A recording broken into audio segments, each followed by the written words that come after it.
Bonjour à tous et bienvenue dans cette nouvelle vidéo qui va boucler la série Book Recommendation par Maison Poudlard, même si je risque de faire un deuxième round et repasser par toutes les maisons un peu plus tard. Mais aujourd'hui on vient faire donc Slytherin qui est ma maison et vous êtes nombreux à appartenir aussi à cette maison vu qu'en commentaire c'était à la fin tout le monde n'en pouvait plus, tout le monde voulait Serpentard. Alors c'est parti. Je dois avouer que ça a été très dur parce que il y a beaucoup de livres qui pourraient aller dans cette catégorie vu qu'on va parler de personnages qui sont assez ambitieux, malins, un petit peu sournois comme ça.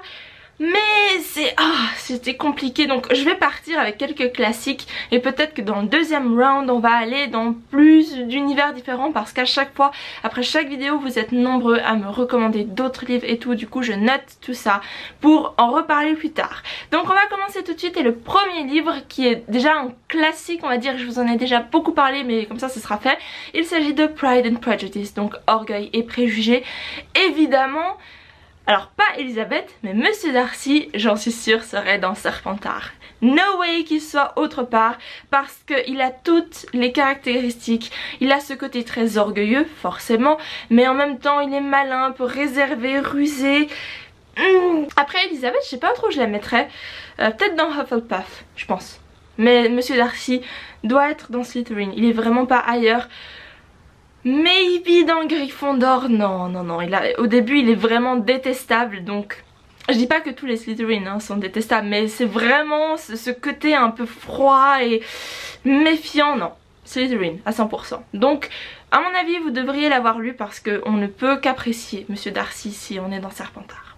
Deuxième livre, alors celui-ci, mais c'est juste du Serpentard à 100% de nouveau, il s'agit de Gatsby, je sais plus comment il est le titre vraiment, je crois que c'est The Great Gatsby en anglais, mais bon je crois qu'en français c'est Gatsby, je sais plus, Gatsby le magnifique, I don't know. Donc Gatsby, ambitieux, rusé, malin et je ne sais plus quoi d'autre, mais c'est juste que voilà, il trafique des trucs un peu bizarres mais en même temps il veut toujours montrer ce côté très fier, très avec toutes ses fêtes. C'est juste pour montrer en fait toute cette valeur, tout ce qu'il a accumulé. Voilà, c'est pas une qualité mais en même temps ça entre pas mal dans le côté Serpentard, donc Gatsby. Voilà, franchement c'est vraiment, je montre juste ce que j'ai et en même temps j'ai quand même quelque part un cœur mais c'est bien caché derrière, enfin voilà.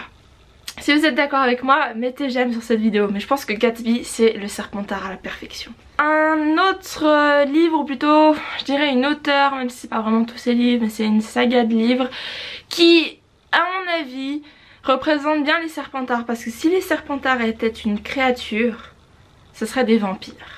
Je pense. Dites-moi si vous êtes d'accord.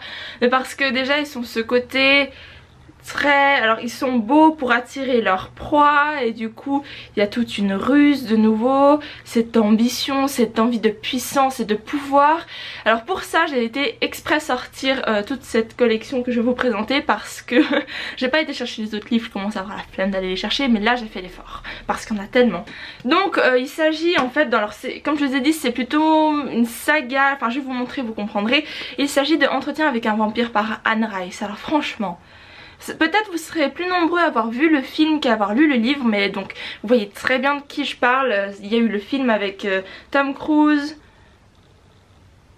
comment il s'appelle, Brad Pitt et Antonio Banderas, et franchement Lestat, et que même les deux autres, même si c'est surtout Lestat, mais s'ils sont pas Serpentards, je sais pas où ils vont. Je sais vraiment pas où ils vont parce que c'est... J'aurais pu fonder la maison Serpentard tellement ils correspondent. Mais du coup c'est pour ça que je voulais vous montrer qu'il y a par exemple aussi Cantique sanglante, alors ça c'est le livre de ma maman, mais Chronique d'un vampire. On a aussi Lestat le vampire, enfin voilà, il y a toute cette saga de nouveau Chronique de vampire, alors je sais plus quel tome c'est.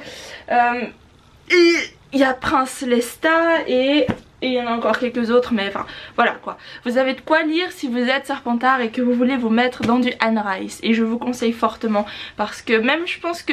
Non, les autres livres comme la trilogie avec les sorcières, non pas trop, mais surtout tout ce qui concerne les vampires c'est à fond pour les Serpentards.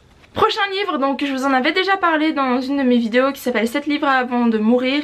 Mais bon, je vais vous en parler rapidement ici parce que ça, je trouve que ça correspond bien à Serpentard. Il s'agit de Léo de Hurlevent par Charlotte Brontë ou Émilie Brontë. non je sais plus, enfin bref, de une des sœurs Brontë hein, et franchement, alors je l'ai pas encore lu celui-ci mais je vais bientôt le lire je pense, parce que ces derniers temps j'ai une de ces envies de lire des classiques, je sais pas pourquoi. Que ce soit des classiques de l'horreur ou des classiques de science-fiction ou des classiques de fantasy. Enfin j'ai juste envie de retourner aux bases et puis de moins lire ce qui est en train de sortir maintenant, mais bref. Donc il s'agit donc des Hauts du Hurlevent, je vous l'ai déjà dit, mais pour vous répéter l'histoire, on va suivre une famille plutôt riche.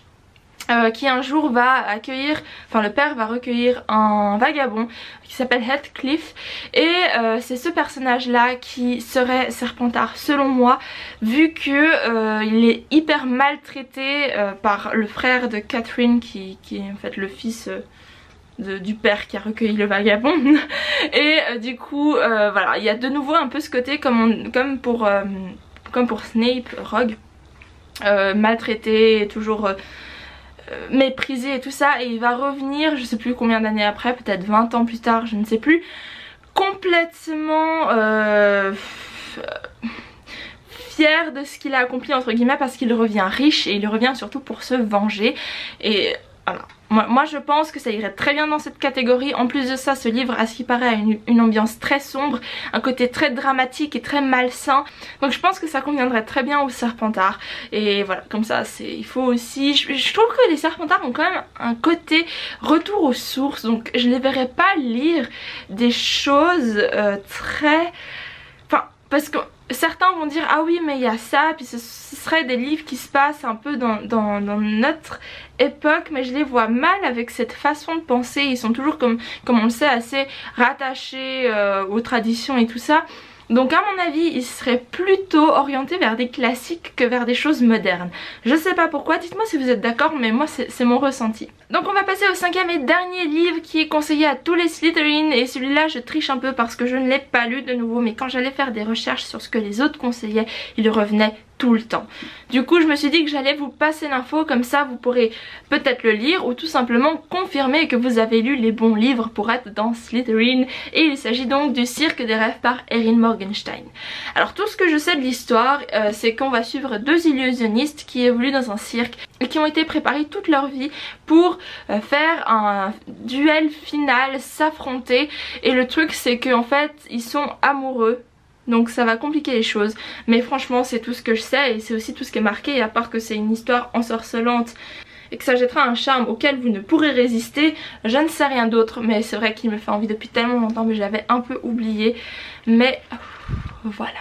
Donc c'est tout pour cette vidéo recommandation pour les Slytherin, voilà. Ça a été très dur, mais je vous promets de faire un deuxième round pour compléter cette liste jusqu'à ce que je n'en puisse plus. Si vous voulez laisser des suggestions en commentaire, faites-le, ça sera très utile pour la suite. En attendant, j'espère que ça vous a plu. Comme d'habitude, n'hésitez pas à partager la vidéo à tous vos amis Serpentards si ça vous fait plaisir, à vous abonner à mes réseaux sociaux et tout simplement à la chaîne. Et en attendant, je vous dis à bientôt, bye!